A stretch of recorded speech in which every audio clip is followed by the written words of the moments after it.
महाराष्ट्र के पूर्व स्वास्थ्य मंत्री तानाजी सावंत ने किस तरह से टैक्स पेयर्स का पैसा फूंका, इसका जीता जागता सबूत है पुणे के नायडू सरकारी अस्पताल आवास के इलाके में सड़ रही 100 शव वाहिनी एम्बुलेंस। देखिए विनोद जगदाले की ये एक्सक्लूसिव रिपोर्ट।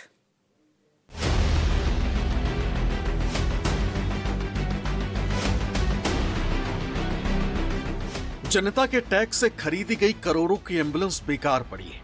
एक दो नहीं बल्कि 100 मोर्चरी एम्बुलेंस खड़ी खड़ी धूल फाक रही हैं। करोड़ों की लागत से खरीदी गई मोर्चरी एम्बुलेंस से अब तक एक भी शव नहीं ढोया जा सका। महाराष्ट्र सरकार के स्वास्थ्य मंत्रालय ने हाल ही में 100 नई शव वाहिनी एम्बुलेंस खरीदी थी, लेकिन इनमें से एक का भी अब तक उपयोग नहीं हुआ है। ये सभी शव वाहिनी एम्बुलेंस पुणे शहर के नायडू सरकारी अस्पताल में एक जगह पड़ी हुई और दिन ब दिन खराब होती जा रही है।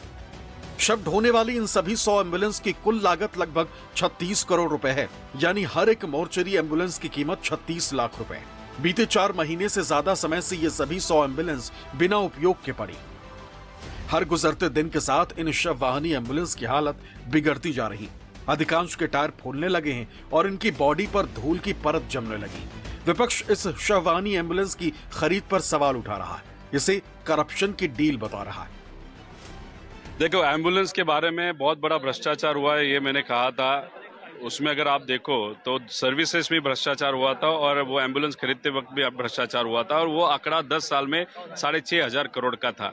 अभी जो चीज आप यूज करने वाले वो आपने बाय करके रखी, वहां पे सामान्य लोगों का मतलब कॉमन मैन का जो पैसा है, टैक्स मनी, वो इस्तेमाल हुआ। उसमें से आपने पैसा निकाला, उसमें आपने राजनीति की, इलेक्शन लड़े। अभी वो गाड़ियां लोगों के हित में इस्तेमाल करने के बजाय अगर वहां पे धूल खा रही है तो फिर जो टैक्स का मनी है वो वेस्ट हो गया, ऐसे हम सबको कहना पड़ेगा। ये शव वाहिनी एम्बुलेंस पूरी तरह से नई थी और इनकी खरीद का मकसद महाराष्ट्र के नगरपालिका अस्पतालों में सेवा देने का था। ये एम्बुलेंस पिछले साल दिसंबर से आनी शुरू हो गई थी, जब शिंदे सरकार के तहत स्वास्थ्य मंत्री तानाजी सावंत ने इन एम्बुलेंसों की मंजूरी दी थी। इन एम्बुलेंसों के खराब होने की मुख्य वजह प्रशासनिक मंजूरी की कमी और समन्वय की कमी बताई जा रही। समय पर अनुमोदन नहीं मिलने के कारण ये एम्बुलेंस अस्पतालों में सही तरीके से आवंटित नहीं हो पाई और अब अधिकांश एम्बुलेंस निष्क्रिय हो चुकी।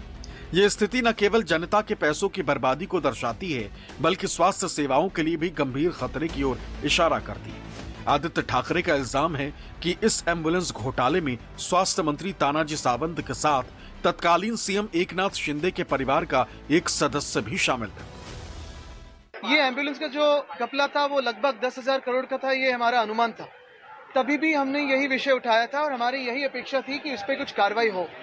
आज जब वो मंत्रिमंडल में नहीं है, हमारी यही कार्रवाई की अपेक्षा है कि आज भी उनकी इंक्वायरी हो, अगर जरूरी हो तो उनको जेल भेजा जाए, लेकिन उनके साथ जो तब के मुख्यमंत्री थे, जो घटना बाह्य थे, जो एंटी कॉन्स्टिट्यूशनल थे, उनके परिवार से भी इसमें कोई किसी का हाथ था क्या, इसकी भी जांच हो।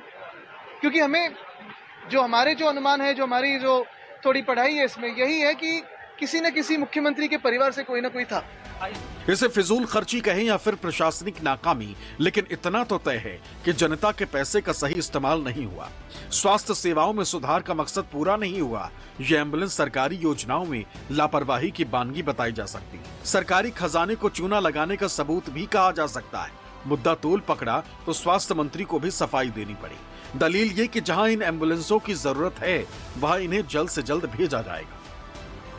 ऐसा कुछ भी नहीं है, जबकि हम लोगों ने कोरोना की महामारी के लिए हम लोगों ने जिस तरह से हम लोगों ने डेड बॉडी ट्रांसपोर्ट करने के लिए जो कुछ दिक्कतें लोगों को आई थी, उसके कारण हम लोगों ने ऐसा निर्णय लिया था कि जिसके माध्यम से सामान्य लोगों को डेड बॉडी ट्रांसपोर्ट करने के लिए जो बहुत सारी फाइनेंशियल उनका जो प्रॉब्लम होता था, उसके लिए हम लोगों ने निर्णय लिया है। जल्द भेजी जाएंगे एम्बुलेंस। बिल्कुल, अभी ऑर्डर भी हो गई, लेकिन उसकी पॉलिसी ठहरनी थी, तो पॉलिसी अभी फाइनल हो गई। पॉलिसी की तरफ से हम लोग को भी जो जिला स्तर है उसमें हम 32 जो शववाहिका है वो जिला स्तर पर दे रहे हैं। साथ ही साथ तालुका स्तर पे हम लोग 100 रुग्णवाहिका दे रहे हैं, शववाहिका दे रहे हैं। उसमें से 16 जो आदिवासी और दुर्गम जो जिले हैं उसमें भी हम लोग प्रायोरिटी से दे रहे हैं।